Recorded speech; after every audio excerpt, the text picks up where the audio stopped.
Sonnet-Bombarde, résonner Biniou, c'est le nom de la nouvelle exposition du château de Kerjan de Saint-Vouguet. Mise en place jusqu'au 7 novembre, elle nous invite à découvrir la richesse du patrimoine instrumental de la Bretagne. Yann Le Boulanger est le directeur de Kerjan. Alors l'exposition Sonnet-Bombarde, résonner Biniou s'intéresse à la tradition instrumentale en Bretagne depuis le XVIe siècle, donc l'époque de construction du château jusqu'au milieu des années 50. Donc il y a une rupture à ce moment-là, c'est l'invention du fesnance moderne en 1954-55 à Pulaouel.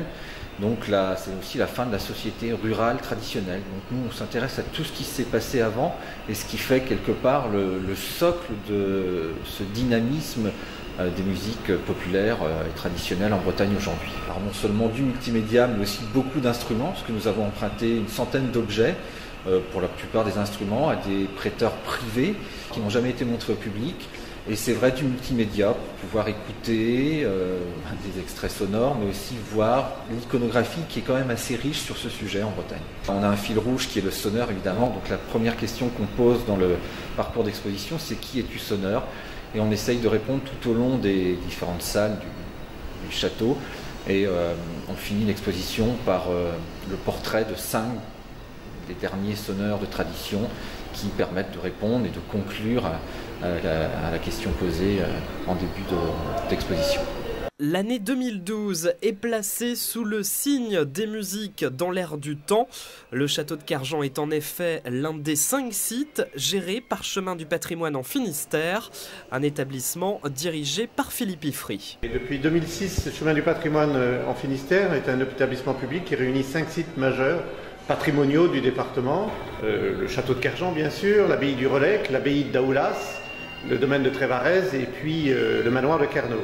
Depuis 2009, il y a un projet culturel qui organise finalement toute cette programmation d'expositions, mais aussi de spectacles.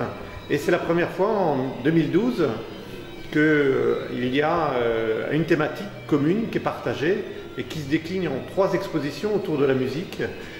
Une exposition sur l'évolution, l'histoire de la pratique instrumentale ici à Kerjan, une exposition qui ouvrira au mois d'avril sur la chanson bretonne, en langue bretonne ou en langue française, et puis début mai à Daoulas, une exposition sur l'ère qu'on va appeler l'ère du temps, qui est une exposition sur ces musiques populaires, mais avec une focale, si on peut dire, beaucoup plus large, qui est celle des expositions traditionnellement à Daoulas, c'est-à-dire une approche plus anthropologique, plus universelle.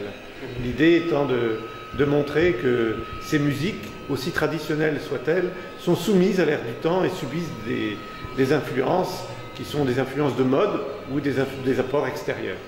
Le projet culturel qui réunit les 5 sites de Chemin du Patrimoine en Finistère, c'est la diversité culturelle.